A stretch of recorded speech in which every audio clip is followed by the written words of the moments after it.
Menga allaqachon bari tugadi deb aytishdi. Ammo firmangizdan sira rozi bo'lmaganman. Odamlaringiz yetarlimi o'zi? Bu masalada muammo yo'q. Xavotir olmang. Hammasi yaxshi bo'ladi. Maslahatga muhtoj emasman. Sheriklaringizga ishonchim qolmadi. Ma'zur tuting.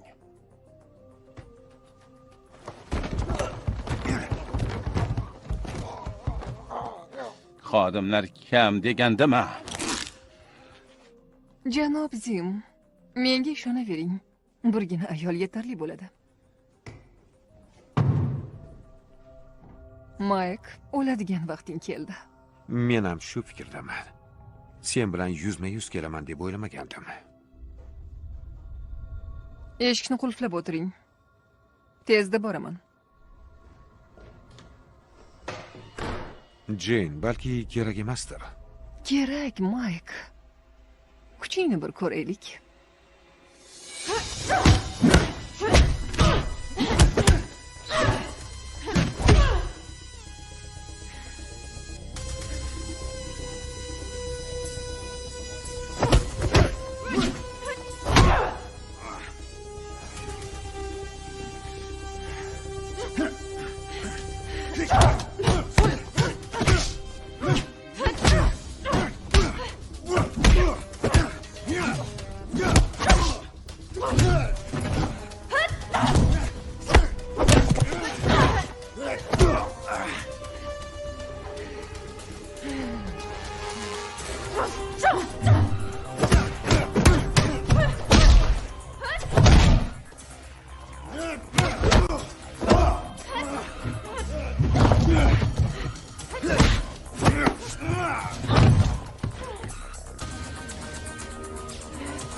Ablah shayton!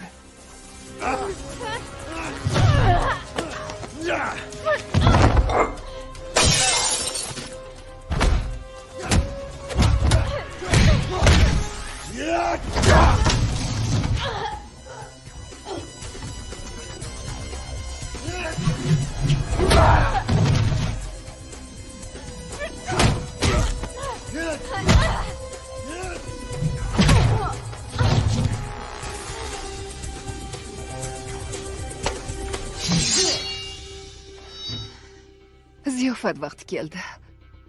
Qarshimassan deb o'ylayman, Mayk.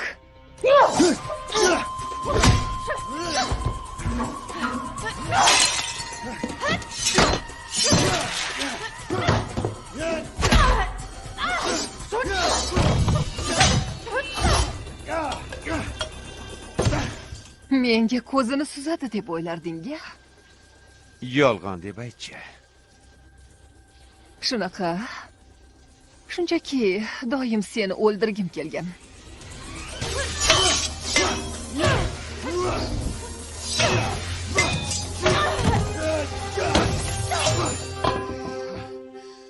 Agar bilsang, sobiq xotiningni o'ldirish buyurtmasini Miltondan yalinib so'ragandim.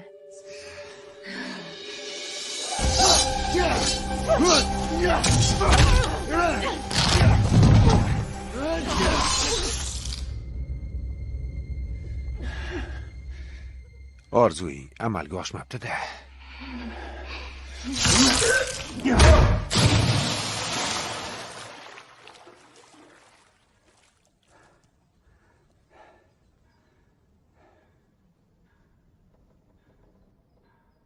Kimligimni bilasizmi? Men xodimingiz muammolarni hal qilish, kimnidir ovozini o'chirish uchun kerak bo'lsa yollagan. Tushunyapsizmi? Muhimi politsiya sezmasin. Shunda men kerak bo'laman. Baxtsiz hodisa uyushtirish uchun. Na iz qolgan, na otishma bo'lgan. Savollar ham tug'ilmaydi. Men juda boyman. Millionlab pulim bor. Qanchaligini ayt. 100 million funtni qanchada topasiz? Bir kun ber. Nima? Juda uzoq. Endi foydasi yo'q. Siz nafaqat meni o'ldirishga buyurtma bergansiz, hatto homilador ayolimni ham hayotiga zomin bo'lgansiz. Bet Carpenter o'ldi. Bunga nima deysiz? Gapiring. Chuqur ta'ziyamni qabul qiling. Ishoning, bu bor yo'g'i biznes edi. Siz uchun noodatiy o'lim topmoqchi edim. Ammo Betni o'ldirganingizni o'ylasam, bunga loyiq emassiz. Shunchaki joningizni olaman. Yo'q, shoshmang. Milliardlab foyda keltiradigan neft qazishga ruxsat olganman. Siz sherigim bo'lasiz. Aql bovar qilmaydigan darajada boyib ketasiz.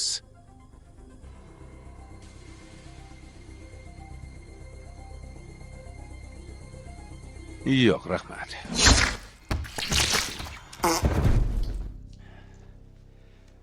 Bu ekologiyaga zarar.